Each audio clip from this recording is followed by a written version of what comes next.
नमस्कार दोस्तों। हाथी और चूहे की कहानी।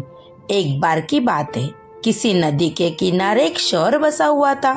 एक बार वहाँ बहुत बारिश हुई, जिससे नदी ने अपना रास्ता बदल लिया। इससे शहर में पानी की कमी होने लगी, यहाँ तक कि लोगों के लिए पीने तक पानी न रहा। धीरे धीरे लोग उस शहर को छोड़कर जाने लगे और एक वक्त आया जब पूरा शहर खाली हो गया और वहाँ सिर्फ चूहे ही रह गए। चूहों ने वहाँ अपना राज्य बसा लिया।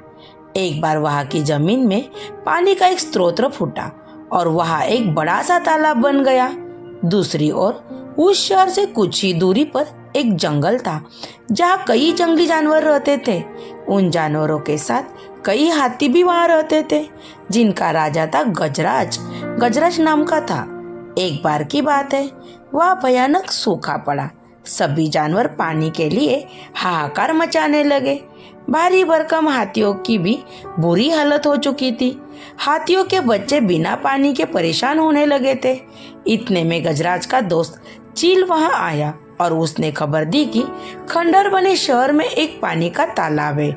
यह सुनते ही हाथी अपने बच्चे और बाकी साथियों को लेकर शहर की तरफ चल पड़ा। कई हाथी उस ओर चल पड़े।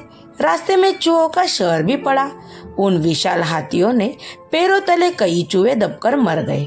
इतना ही नहीं, हाथी फिर उसी रास्ते से वापस आए और कई चूहे फिर मर गए। ऐसा कई दिनों तक चलता रहा और इस बात की खबर चूहे के राजा मूषक राज तक पहुंची। वो इस बात को लेकर बहुत चिंतित हुआ। उसके मंत्रियों ने मूषक राजा के कहा, महाराज, आपको जाकर गजराज के इस बारे में बात करनी चाहिए। उनकी बात सुनकर मूषक राज गजराज के जंगल उससे बात करने गए। एक बड़े से पेड़ के नीचे गजराज खड़ा था। मूषक राज वहां सामने पे पेड़ के बड़े से पत्थर पर चढ़ गए और कहने लगा, गजराज को मेरा नमस्कार। मैं मूषक राज हूँ। मैं इस खंडहर के शहर में अपनी प्रजा के साथ रहता हूँ। हाथी को मूषक राज की बात ठीक से सुनाई नहीं दे रही थी। वो थोड़ा नीचे झुके और चूहे की तरफ अपने कान करके बोला, हे नन्हे प्राणी, आप कुछ कह रहे थे, क्या आप फिर से कहेंगे?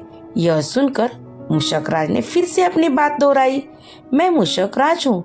मैं इस खंडहर के बने शहर में अपनी प्रजा के साथ रहता हूँ।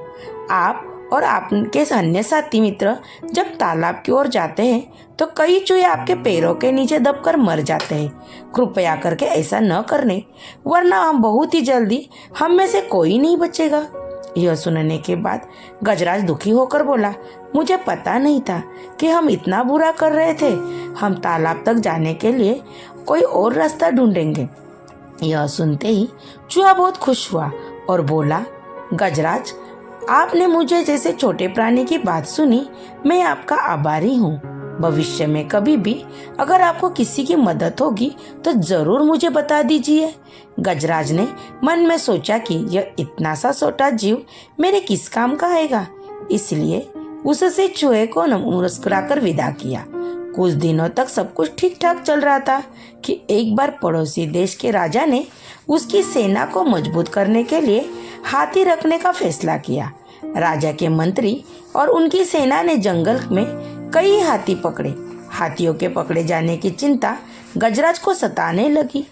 एक रात गजराज इसी चिंता में जंगल में ठहर रहा था। अचानक उसकी पैर सूखी पत्तियों के चिपक गई और जाल में फंस गया। हाथी जोर जोर से चिंघाड़ने लगा, लेकिन कोई उसकी मदद के लिए नहीं आया। इसी बीच एक भैंस ने हाथी की आवाज सुनी। वो गजराज को बहुत आदर सम्मान करती थी, क्योंकि एक बार गजराज ने भैंस के गड्ढे से बाहर निकाला था, उसकी जान बचाई थी। गजराज को जाल में फंसा देख वो बहुत चिंतित हुई और बोलने लगी, गजराज, मैं आपकी मदद के लिए क्या करूं? अपनी जान देकर भी मैं आपकी मदद करूंगी। गजराज बोले, जी नहीं, तुम ऐसा कुछ मत करना। तुम जल्दी से जाकर उस खंडहर शहर में रहने वाले मूषक राज को मेरी खबर दो। गजराज की बात सुनकर भैंस दौड़ती हुई मूषक राज के पास गई और सारा हाल बताया। मूषक राज ने जैसे ही यह बात सुनी, वो अपने कई सैनिकों को लेकर भैंस को पीठ पर बैठकर गजराज के पास पहुंचे। फिर चूहों ने मिलकर जाल को काटा और गजराज को आजाद किया। इसके बाद गजराज ने मूषक राज को धन्यवाद कहा। सभी खुशी खुशी रहने लगे। गजराज और मूषक राज की दोस्ती बहुत गहरी हो गई।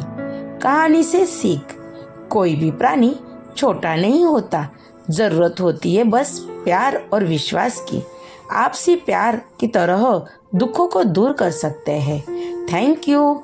अगर आपको कहानी कैसी लगी कमेंट बॉक्स में कमेंट करके बताइए, अपने दोस्तों में शेयर कीजिए। चैनल पे नए हो तो चैनल को सब्सक्राइब कीजिए। धन्यवाद।